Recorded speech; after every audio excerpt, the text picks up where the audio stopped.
Hello, this is just a little reminder for my American audience. The book is now out. It is out on the 12th of August. So I wanted to let you know that you've probably been hearing me talk about the book because it came out in Australia and the UK earlier on. It's available in all good bookshops, and I really hope that you find it helpful. You can buy it online and in all physical bookshops. And I hope that it speaks to you. I hope that the information is there for you to dip in and dip out of. So thank you so much to everyone that has bought it so far. Your reviews and your testimonials on all the bookshop sites, especially sort of Amazon or Barnes and Noble or wherever you buy your books from, is essential to get this book more visible out there so more people can find it. So thank you so much for sending me your amazing reviews. But if you could also put that on the retailer website as well, that is incredibly helpful. And if anyone that uses Goodreads and you are on there and you utilize it, a review on Goodreads would also be so appreciated. So thank you so, so much. And now back to today's episode. Welcome back to a wisdom episode. I'm here bringing you clips from really interesting conversations that I've had over the past couple of years, or maybe last year really, with some guests that I know have so much wisdom and insights to share with you about ADHD, women's well-being, and I want to bring you more of the sort of niche conversations.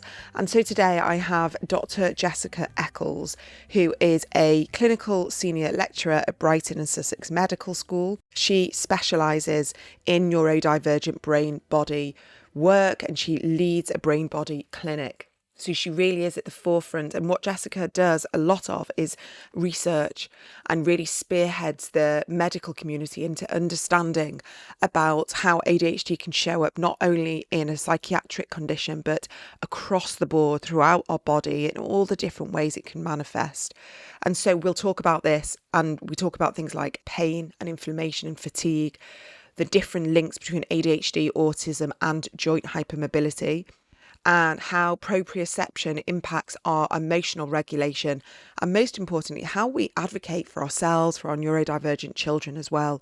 So she's going to be sharing about a recent study looking at pain and neurodivergence and all these different co-occurring symptoms. And so it's really important that we get this information reinforced. So here is this conversation with Dr. Jessica Eccles. We found that if you were hypermobile, you were 30% less likely to have recovered from COVID. So we weren't able in that study to explicitly look at ADHD and autism and other neurodivergent conditions, but it seems from the patient communities and from some emerging evidence that probably neurodivergent people are disproportionately affected by long COVID. And I would hypothesize that that is because of the presence of joint hypermobility and the effect that, so a lot of people, maybe 3/4 of people with long COVID develop something called postural tachycardia syndrome. So we've already shown in our 2022 paper that in neurodivergent people, you're more likely to experience symptoms of abnormalities of the autonomic nervous system, which lead to things like postural tachycardia syndrome and pain, if you are neurodivergent because of hypermobility. And 75% of people with long COVID actually develop postural tachycardia syndrome, which is one of these difficulties with the autonomic nervous system. So I think they're all interlinked: neurodivergence, pain, fatigue, difficulties with the autonomic nervous system. Some people call that dysautonomia. So that was a really important piece of work. And we've actually gone and replicated that work in a different kind of broader sample, because our research was mainly women and mainly white women. So we've actually gone for a more diverse sample and we've found the same results, and we're waiting for that to be published. So that was very exciting. The other exciting things that we've done are really in two areas. The first is we published a paper that explored the experiences of people, mainly women, who had previously been diagnosed with emotionally unstable personality disorder or borderline personality disorder. And we know that there is definite overlaps, underdiagnosis, misdiagnosis with ADHD and autism. And so with colleagues Bruce Tamilson and Sebastian Shaw, we published a paper exploring the experiences of people who had previously been diagnosed with a personality disorder but had subsequently been confirmed as autistic. So that was interesting because personality disorder is a label that is typically applied to women more than men. It's an interesting space. That was interesting. And then there were two other things that we've done that I think were pretty exciting. One is, I don't know if listeners are familiar with proprioception, but proprioception is the sense of where you are in space. So proprioception it's one of the senses, it's an external sense. And what we showed in nearly 200 people was if you had neurodivergent characteristics, we didn't specifically sample people in order to have neurodivergent characteristics, but if you had neurodivergent characteristics, you were more likely to have emotion regulation problems, specifically related to dissociation. And what we found is that was because of an uncertainty about where you were in space, a proprioceptive problem, and that was further influenced by the presence of joint hypermobility. So interesting. So would you say that would apply to someone who relates to dyspraxia or has been... Yes, proprioception is a key problem in dyspraxia, but it's also really common for hypermobile people, ADHD people, autistic people. Across the board, there are often senses of difficulty about where you are in space. So, I mean, it's quite popular, isn't it, on Instagram and no doubt TikTok. There's all these things about the ADHD walk, aren't there? You know, people kind of, veering into the pavement, veering into their friends. That's proprioception. So the reason why I'm so excited about that paper is not only is it a really nice integration of brain and body, is it means that in the future we could potentially target proprioception as a means of helping improve emotion regulation. And we know for autistic and ADHD people, emotion regulation difficulties are in fact, even though they don't feature in the diagnostic criteria, some of the features that have the most substantial impact on day-to-day life. People talk about rejection sensitivity. We have a paper that we're just submitting for publication about rejection sensitivity. So that is all.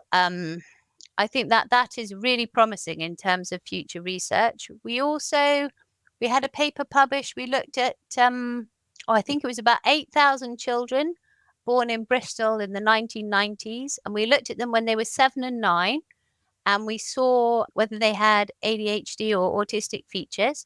And they were followed up until they were 18. And we looked to see whether they experienced disabling fatigue at 18. And we found there was a link between having childhood neurodivergent traits and experiencing fatigue at 18. And what was really interesting was that link was explained by the presence of inflammation in the child age 9. So it suggests that neurodivergent children, for a number of reasons, may be naturally more vulnerable to inflammation, perhaps because of hypermobility or stress from being neurodivergent or being traumatized or experiencing trauma, causing changes in the body in terms of inflammation. And these all link together to mean that you may be more fatigued in later life. So, I mean, obviously, it's a very sad outcome for the neurodivergent children. It means that we could hopefully, by recognizing neurodivergence better and supporting neurodivergence better, when people are young, we might be able to mitigate against people experiencing things like chronic pain and fatigue. It's fascinating because I've got a 9-year-old daughter and she's in year 5 and I know she is neurodivergent. I know that we're waiting for her to be assessed, and she suffers with, I know, also hypermobility, pain. She plays a lot of sport and often comes back and I have to massage her legs and I have to, put magnesium salts in her bath. And year 5 in England is a year where they are prepping for grammar schools, high schools, exams, whatever that is.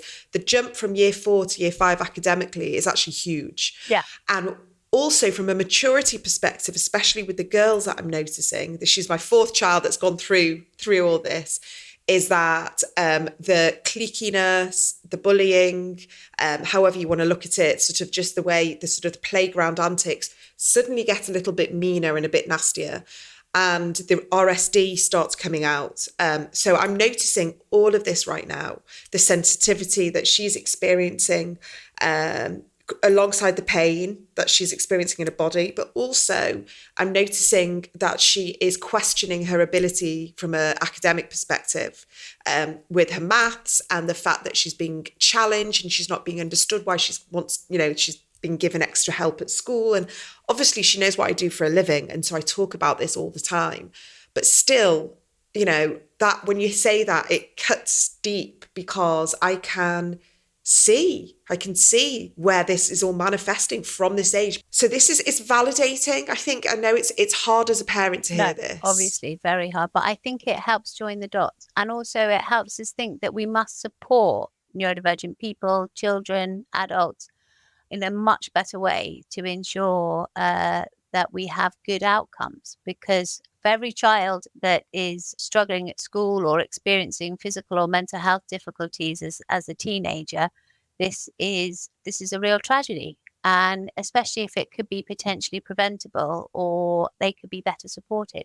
So I just want to say that if anyone is interested in finding out more about those studies or the other work that we've been doing, or the work that we've done in the past, they should check out my Linktree. My Linktree name is Bendy Brain. So if you just search Linktree Bendy Brain, it will come up with links to all these papers. And they're all free and open access. So they're all available for everyone to read. I think it's so important that people have this research and this evidence to hand to advocate for their children, for themselves. They can go to the doctors, and it's not, oh, I've just seen something on social media, or I've just read, an article in the Daily Mail or whatever. They can see there's like strong evidence-based research going on. And it's really, really powerful, because going back to this age that you've seen, this age around age 9, where the inflammation kind of kicks in, the neurodivergence is more prominent and maybe more disabling. That if teachers are aware of this, if they can start from the age of 8 or 9 being like, right, we really need to look out for the neurodivergent children, and there's special plans in place, and there's more awareness, and parents can have this awareness, then, like you say, we can start putting things in place to support them and change the direction of potentially. We don't want them at the age of 18 to be suffering with fatigue. We want them to be supported way earlier so they can help themselves. And the amount of times I've spoken to different physios about hypermobility in children, and it's been dismissed and disregarded, or not even kind of considered. No, it's a real problem. What can we do now? Like we've got more information, and why is that still not filtering through? I mean, I think there's a couple of things. So people often contact me and say, oh, why doesn't my doctor know about this? Why doesn't my physio know about this? I think there's a real problem in terms of how long it takes for scientific knowledge to get embedded in the medical and education community. And I think they say on average, it takes about 8 to 10 years for a paper to like get into practice, at least. But what I would say is, for people who want more support or resources for their neurodivergent or hypermobile children, I would really recommend that they link up with a charity organisation. They're based in Sussex, but they're international, called SEDS Connective, SEDS Connective. And SEDS Connective is specifically for supporting hypermobile neurodivergent people. The chair of the charity, Jane Green, I'm the patron of the charity, contributed to the EDS, so the Ehlers-Danlos Society in the UK, have produced something called a school toolkit. So if people just Google EDS school toolkit, that should be helpful. And then obviously for adults, and children, if you are affected by hypermobility, you're wondering about whether you have postural tachycardia syndrome or mast cell activation, there is a good resource for your GP, also from the UK Ehlers-Danlos Society, called the EDS GP Toolkit. So the EDS Society in the UK or it's called Ehlers-Danlos Support UK. The Ehlers-Danlos Society is an American organisation. So EDS UK, GP Toolkit, and EDS UK School Toolkit and SEDS Connective, I think, are really invaluable resources.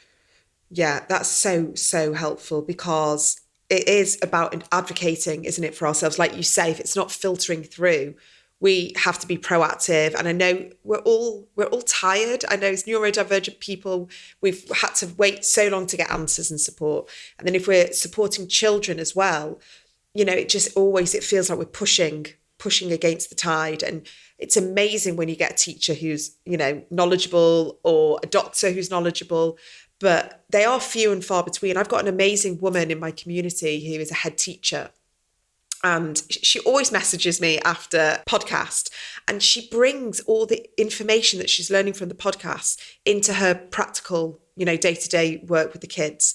And she brings people in to talk about it. And I just think that's just her attitude is so expansive, and she just wants to kind of, whatever she's learning, she wants to filter it out to the kids, to the parents, to the teachers. And so I would say to anyone that's listening right now that if they've got access to filtering this information out, please do, because what you've just said then with the toolkit, the school and the GP toolkit, how amazing would it be if every GP could have that?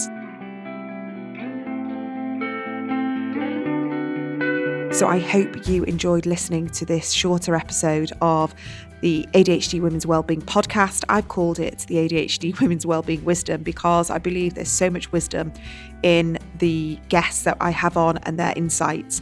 So sometimes we just need that little bit of a reminder, and I hope that has helped you today, and look forward to seeing you back on the brand new episode on Thursday. Have a good rest of your week.